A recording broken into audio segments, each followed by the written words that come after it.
आज फिर लौट रहा हूँ टाइगर रोड से।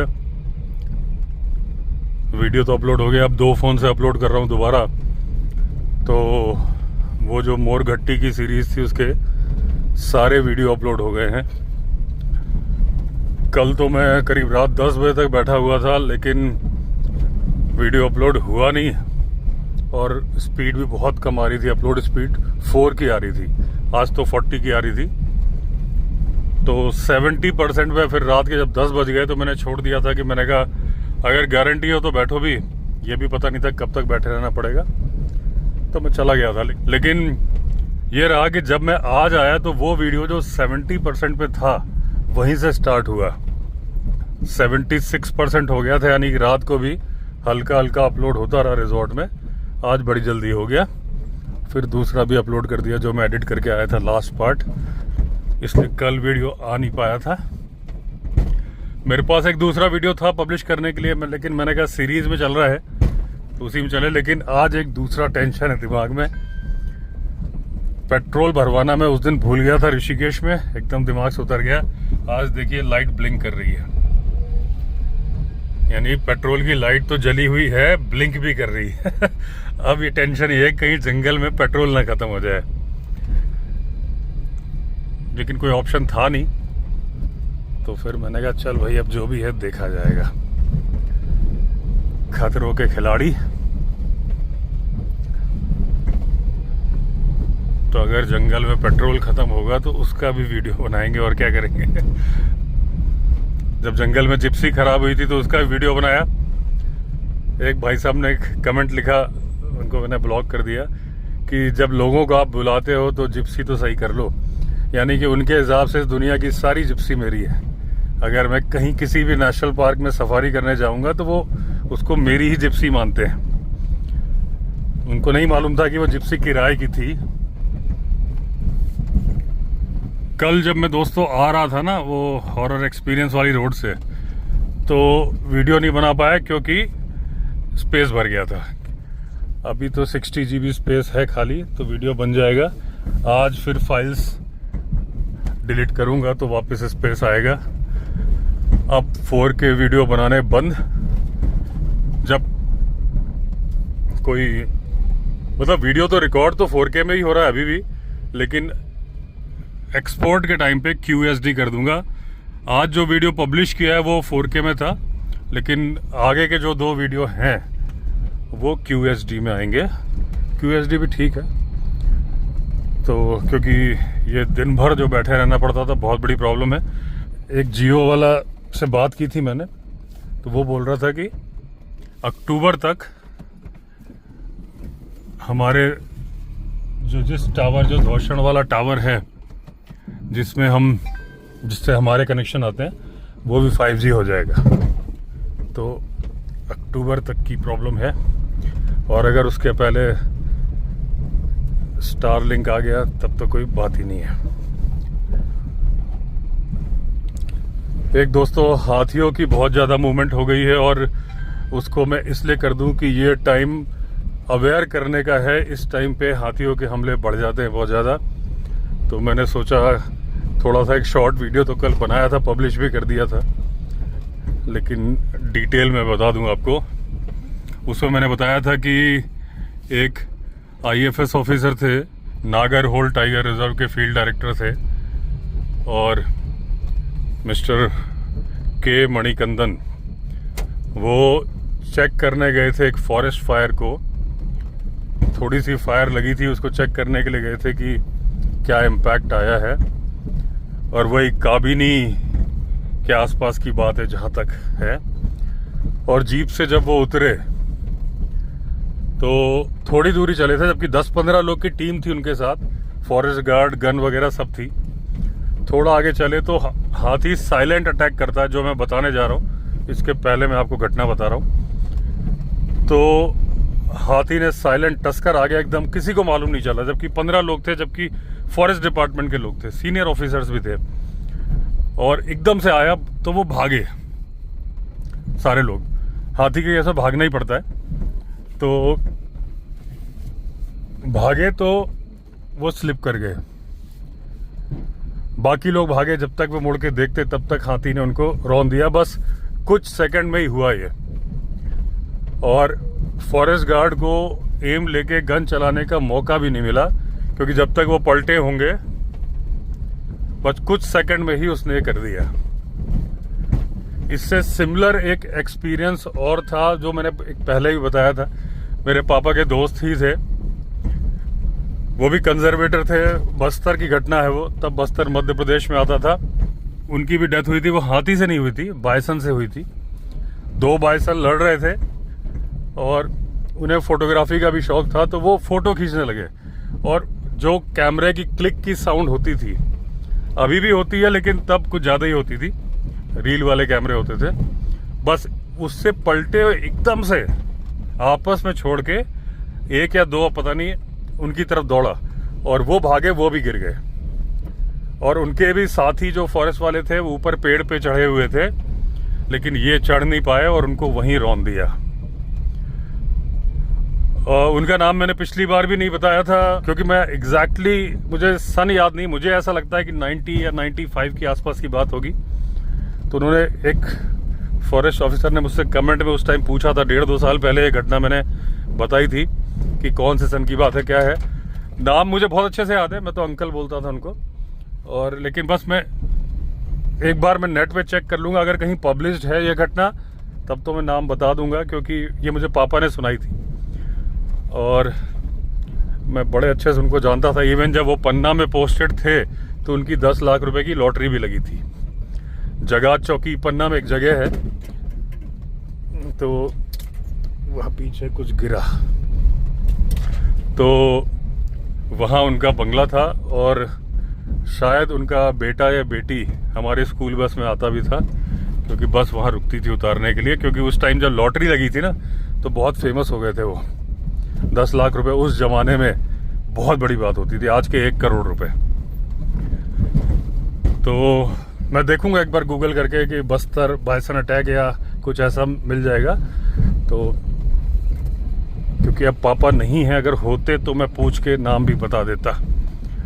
तो ये जो मैंने घटना मणिकंदन जी की बताई, ये नेट पे अवेलेबल है इसलिए बताई। तो चलिए दोस्तों, पहाड़ से नीचे उतर आया और पेट्रोल खत्म नहीं हुआ। अब बहुत सारे लोग बोलेंगे कि ये बहुत बड़ी लापरवाही है बिल्कुल बहुत बड़ी लापरवाही मानता हूँ, लेकिन आप अगर बहुत ज़्यादा प्रेशर में होते हो ना काम के, तो ऐसा हो जाता है। क्योंकि उस दिन ऋषिकेश में एक तो वीडियो अपलोड करने का प्रेशर प्लस सामान वामान खरीदने का। हालांकि उस दिन मेरे साथ शमशेर था, लेकिन पता नहीं कैसे दिमाग से स्लिप कर गया पेट्रोल का। तो उसके बाद फिर मैं अगले दिन गया नहीं, यहाँ आ गया।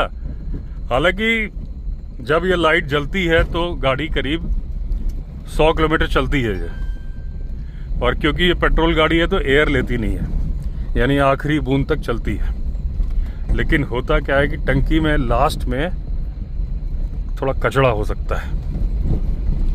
ये सामने क्या है? अच्छा, कुछ लाइट चमकी है कि पेड़ है? तो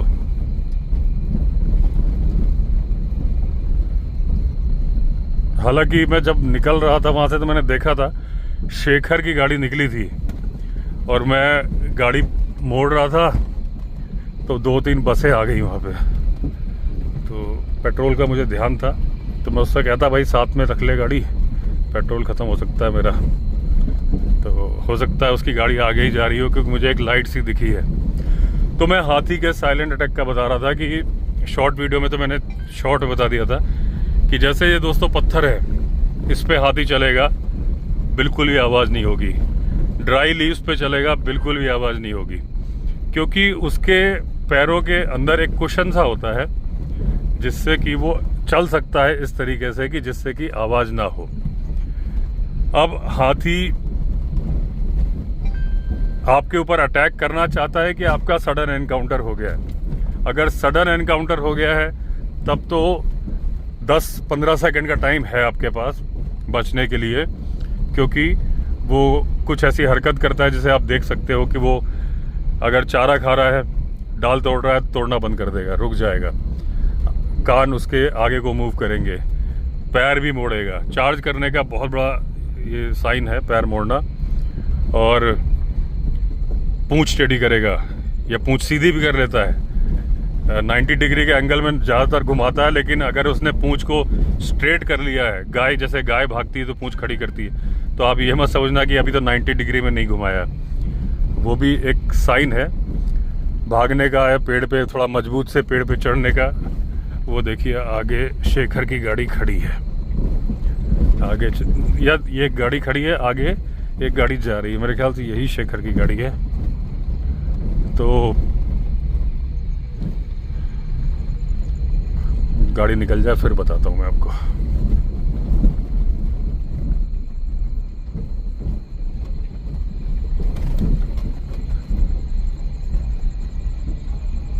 हाँ, शेखर ही है।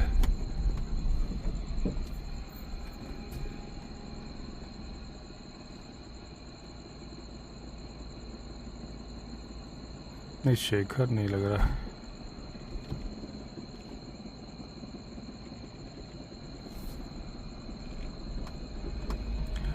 झांक झांक के देख रहा है, शेखर ही है। शेखर की गाड़ी इतनी सजी हुई नहीं है। तो क्योंकि झाड़ी में छिपना भी सोल्यूशन नहीं है, क्योंकि ये अच्छा कुत्ता है क्या? ये शेखर का ही कुत्ता है। अच्छा, गाड़ी से उतर गया क्या? गाड़ी में था, इतनी दूर कैसे आ गया? अब ये धूल उड़ा रही है।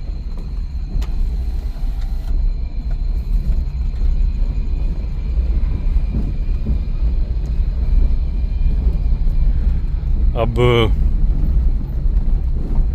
आप लोग सोचोगे मैंने इसको रोका क्यों नहीं, इसके आगे क्यों नहीं गया?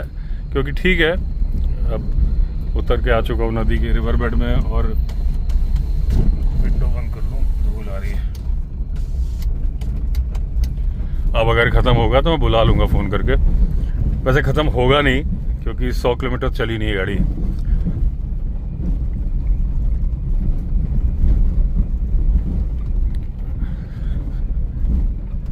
एक शॉर्ट वीडियो मैंने घटना बताई थी कि हरिद्वार के पास की घटना है कि 3 लेडीज़ गई थी, उनके ऊपर भी ऐसे ही हाथी ने चार्ज किया, जो कि जानबूझ के किया। तीनों को मार दिया।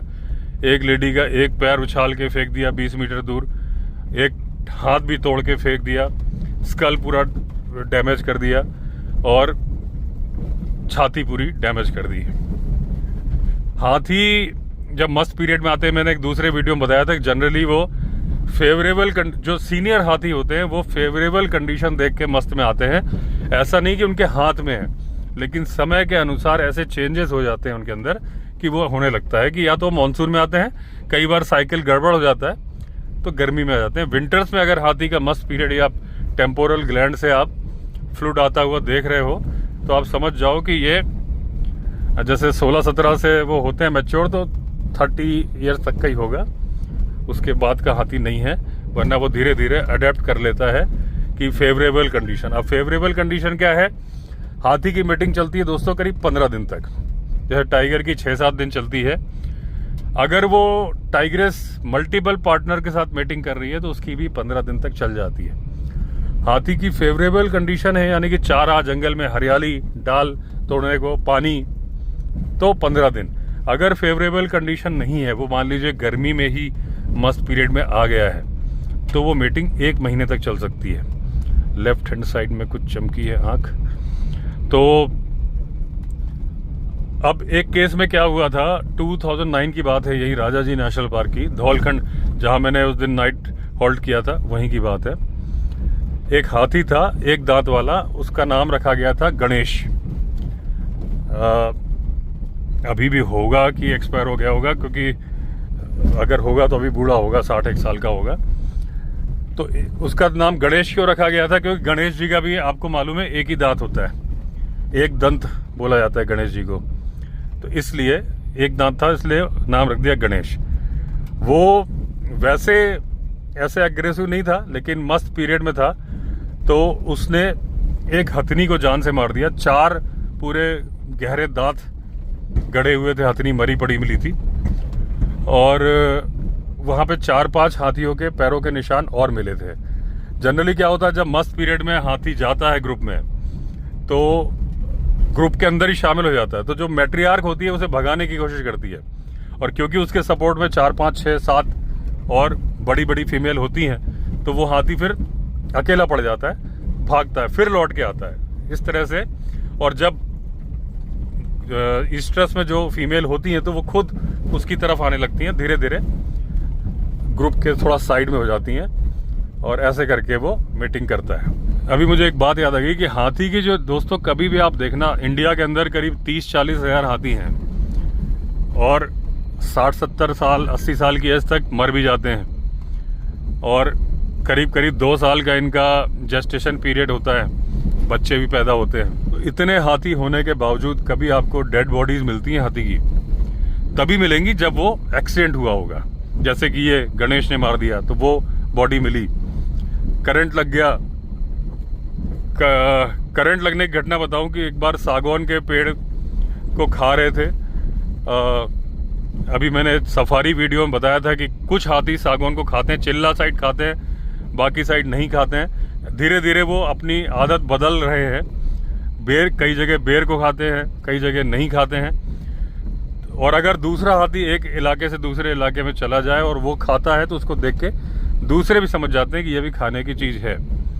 तो अभी मैंने जब वो सफारी वाला वीडियो में बोला था तो किसी ने कमेंट लिखा कि मुझे 15 साल हो गए कॉर्बेट में, मैंने तो नहीं देखा खाते हुए। तो मैंने ऐसी थोड़ा मजाक में जवाब दिया था कि 15 साल बहुत कम है, कुछ दिन और गुजारो जंगलात में। ब्रैकेट में लिखा था अगर मैं प्रूफ दे दूं तो। और उस वीडियो में मैंने कब कहा था कि कॉर्बेट में खाते हैं? मैंने ये कहा था चिल्ला जोन में खाते हैं। तो यहाँ ये रिकॉर्ड मिल जाएगा आपको, गूगल कर लेना आप, कि चिल्ला में सागौन का पेड़ खा रहे थे हाथी, और सागौन के पेड़ के ऊपर हाई टेंशन वायर जा रहा था और उनको करंट लग गया, हाथी मर गया। दूसरे हाथी, अच्छा जब मर गया तो उसके बाद में करंट भी काट दिया गया। जब फॉरेस्ट ऑफिसर्स को मालूम चला, वो जब टीम रेस्क्यू करने आ रही थी तो वो हाथी दूसरे आके टीम को भगा रहे थे, और उसमें से एक हाथी ने उस सागौन के पेड़ की बहुत सारी डाली तोड़ दी, यानी उसे मालूम था कि इसकी वजह से करंट लगा है, तो वो भी बॉडी मिल गई। इस तरीके से जब एक्सीडेंट होते हैं, या 2 बुल फाइट हो गई, बुल एलिफेंट फाइट हो गई, तो उसमें से एक मर गया तो भी आपको बॉडी मिल जाएगी। लेकिन नेचुरल डेथ की बॉडी आपको नहीं मिलेगी, बहुत ही रेयर केस में कभी मिलेगी कि आपको हाथी क्या खोपड़ी पड़ी मिल जाए, कभी कुछ पड़ी मिल जाए। एक बार क्या हुआ था कि एक हथनी की डेथ हो गई, फॉरेस्ट ऑफिशियल्स ने, ये सब राजा जी की बात बता रहा हूं मैं आपको, उसे गड्ढा खोद के दफना दिया गया। मॉनसून की वजह से वहां से मिट्टी हट गई और कुछ सीआर वगैरह इन्होंने खोद खाद के निकाल दी, उसकी खोपड़ी बाहर आ गई। तो पहले तो जब उसको दफना दिया गया था, हाथियों ने देखा था दूर खड़े होकर, तो उस जगह पे विजिट करते थे। ये हाथियों की आदत होती है, जहां हाथियों को दफनाया जाता है वहां वो विजिट करते हैं, लेकिन समय के साथ बंद कर देते हैं। 1 साल बाद जब उसका स्कल बाहर आ गया, हाथियों ने फिर उस जगह पे विजिट करना शुरू कर दिया। और जो मैं बोल रहा हूं कि हाथियों की बॉडी नहीं मिलती है, इसके लिए एक एलिफेंट ग्रेवयार्ड का वीडियो मैंने पहले बनाया था, कि एक पूरा कॉन्सेप्ट चलता है कि एलिफेंट ग्रेवयार्ड का मतलब ये कि भाई क्या हाथी मरने के लिए एक ही जगह पे जाते हैं। तो उसका मैंने बताया था कि ऐसा शॉर्ट में बताया था, वरना आप एलिफेंट ग्रेवयार्ड और विवेक अवस्थी लिख देना यूट्यूब में तो आपको पूरा डिटेल्ड वीडियो मिल जाएगा। तो उसका मैंने बताया था कि हाथी फाइनली क्या होता है कि जब उनके दांत होते हैं मुंह में 26 दांत चबाने वाले, दिखाने वाले, वो कहते हैं ना हाथी के दिखाने के दांत और चबाने के दांत। और तो जब वो दांत गिरने लगते हैं, जैसे कि इंसानों में होता है कि दांत गिर जाते हैं, तो फिर इंसानों में भी कोई हार्ड चीज़ नहीं खा पाता वो आदमी, फिर वो उनको मिक्सी में ऐसा करके दो, अगर तो डेंटल इम्प्लांट नहीं किया है तो ऐसे ही हाथियों का होता है। तो वो उन इलाकों में जाना शुरू कर देते हैं जहाँ उनको नरम घास मिलती है, वो मिलती है पानी के अंदर, तालाब या नदी किनारे। फाइनली वो वहीं रुकना शुरू कर देते हैं। और उसके बाद फिर ये भी कई राइटर्स ने लिखा है, एंडरसन ने भी लिखा है कि हाथी फिर फाइनली अपना सिर पानी में डाल देते हैं और सूंड भी, और वो इच्छा मृत्यु की तरह से, और फिर वहीं धंस जाते। एक कॉन्सेप्ट ये है। दूसरा कॉन्सेप्ट ये है कि दूसरे हाथी आके उनको दफना देते हैं, मतलब मिट्टी खोद के डाल के, थोड़ा तो पानी में है, ऐसे दफना देते हैं। यही साउथ इंडिया में कॉन्सेप्ट होता है। जैसे करूम्बा ट्राइब है, उनका भी यही मानना है कि हाथी एक खास जगह पे जाके मरते हैं, वो जगह किसी ने देखी नहीं होती, इसीलिए मरे हुए हाथी की लाश मिलती नहीं है। वहीं पे शोलगा ट्राइब है साउथ इंडिया में, उनका मानना है कि हाथी कभी मरता ही नहीं है। तो ये जो हाथी की दफनाने की टेंडेंसी है, आदत है कि अपने साथियों को, ये कोई फैक्ट नहीं बता रहा हूँ, मैं अंदाजा बता रहा हूँ। इसके बारे में बहुत सारे लोगों ने अंदाजे बताए हैं, वही मैं डिस्कस कर रहा हूँ। हो सकता है बात सही ना हो, तो क्योंकि देखा है नहीं किसी ने। हाथी की एक टेंडेंसी बताऊं आपको कि हाथी क्या करता है, कई बार इंसान पे अटैक करता है। और जनरली हाथी से मौत क्यों होती है आदमी की? आदमी भागते भागते होपलेस हो जाता है और वो गिर पड़ता है। अभी भी मैंने 2 घटनाएं बताई। एक तो बायसन की, जो IFS ऑफिसर्स की थी, वो गिर गए, और गिरने में उन्हें मालूम है, वो तो फॉरेस्ट में इतने बड़े ऑफिसर, इतनी जिंदगी गुजारी, लेकिन जब ऐसे सडन जिसके लिए आप तैयार नहीं हो ना, तो हो जाता है, ठोकर लग जाती है, या आप होपलेस हो जाते हो, पैर मुड़ गया, कुछ हो जाता है। तो ऐसे ही जब कई केसेस हैं, लोगों ने देखे हैं कि आदमी गिरा और वो आदमी इंतजार कर रहा है। ये कई घटनाक्रम लोगों ने बताए हैं कि अब तो हाथी मुझे कुचलने वाला है। और हाथी ने दूसरा आश्चर्यजनक काम किया, उसने पैर से मिट्टी हटा हटा के सूंड से मिट्टी डालनी शुरू कर दी और पत्ते डालने शुरू कर दिए जिंदा आदमी के ऊपर। यानी उस हाथी को लगा कि ये आदमी मर गया है और इसकी ग्रेसफुल मौत होनी चाहिए, दफना दें। यानी दफनाने की बात हाथी जानता है, क्योंकि वो अपने साथियों को शायद दफनाता है। और जो शोक प्रकट करने की बात है, तो आपने टीवी में भी देखा होगा, डॉक्यूमेंट्रीज में, कि हाँ, अफ्रीकन एलिफेंट में तो बहुत ज़्यादा होता है, तो आपको बहुत सारी डॉक्यूमेंट्रीज में मिल जाएगा। एशियन एलिफेंट में भी होता है। बस प्रॉब्लम यह ना कि देखिए, जो डॉक्यूमेंट्रीज है ना, ज़्यादा बड़े BBC इन सब की ज़्यादा अफ्रीका में बनती है, क्योंकि वहाँ पे प्रॉपर साइटिंग उनको हो जाती है। बड़े बड़े ग्रासलैंड्स होते हैं। हालांकि ग्रासलैंड फॉरेस्ट एलिफेंट भी होता है, बुश एलिफेंट भी होता है, लेकिन यहाँ पे क्या होता है कि डॉक्यूमेंट्री बनाना बहुत मुश्किल होता है। इंडियन फॉरेस्ट में बनती हैं, लेकिन कम बनती हैं, क्योंकि वो घुस जाएंगे जंगल में। अब आप जाओगे कैसे, बहुत मुश्किल है। आप वहाँ पे तो अगर आप गाड़ी में बैठे हो तो भी आप अच्छे लेंस वाले कैमरे से शूट कर सकते हो, यहाँ पे नहीं कर पाते। लेकिन यहाँ पे भी स्कल पड़ा मिला तो हाथी खड़े हो गए, सूंड से छू रहे हैं, ये सारी चीज़ें करते हैं, मतलब शोक प्रकट ये भी करते हैं। ऐसे ही आपने सुना होगा मोतीचूर वाला केस, मोतीचूर में ट्रेन से टकरा के, क्योंकि वहाँ से रेलवे लाइन जाती है, हाथियों की मौत हो जाती थी। एक बार एक हाथी की मौत हुई थी, और पहले जब वहाँ पे फॉरेस्ट की टीम पहुँची तो देखा कि 4 या 5 फीमेल खड़ी हैं, और नहीं, तब वहाँ पे 3 फीमेल खड़ी थी। और उसके बाद में उन्होंने उनकी जो रंबलिंग साउंड होती है वो कई किलोमीटर तक भेज सकते हैं, और उस साउंड से, और वो पैरों की धमक से भी मैसेज भेज सकते हैं। उन्होंने मैसेज भेजा होगा, और 5 बुल एलिफेंट आ गए, और कुल मिला के 8 हाथी आ गए, और फॉरेस्ट की टीम को पास नहीं आने दे रहे थे, और 24 घंटे तक वो हाथी वहीं रहे, और 24 घंटे बाद चले गए। तो उनकी फीलिंग्स तो हैं ही फीलिंग्स। अब आप समझ लीजिए कि अफ्रीकन एलिफेंट का दिमाग 5 किलो तक का होता है, तो उसका, हाथी के दिमाग को अभी तक कोई प्रॉपरली रीड नहीं कर पाया कि वो क्या क्या सोच सकता है, क्या क्या कर सकता है। इंसान को पहचान के बदला लेना उसको बहुत अच्छे से आता है। अगर आपको मैं बार बार रिमाइंड कर रहा हूँ बांधवगढ़ का, कि 10 हाथी या 11 हाथी मरे थे, तो उसके बाद 2 इंसानों की जान चली गई थी वहाँ पे हाथी के कुचलने के द्वारा। करीब एक तो उसी स्पॉट पे था, तो वो जो उसके पहले कभी घटना नहीं हुई थी। अब इसको मैं दोबारा कंटिन्यू करूँगा, क्योंकि हाथियों का सीज़न है, और हाथियों से बचाव केवल अवेयरनेस से होगा। तो आज तो मैं आ गया हूँ, तो चलिए एंड करता हूँ वीडियो को। अगर आपने चैनल सब्सक्राइब नहीं किया तो चैनल सब्सक्राइब कर लीजिए। फिर मिलते हैं, तब तक के लिए ऑल द बेस्ट।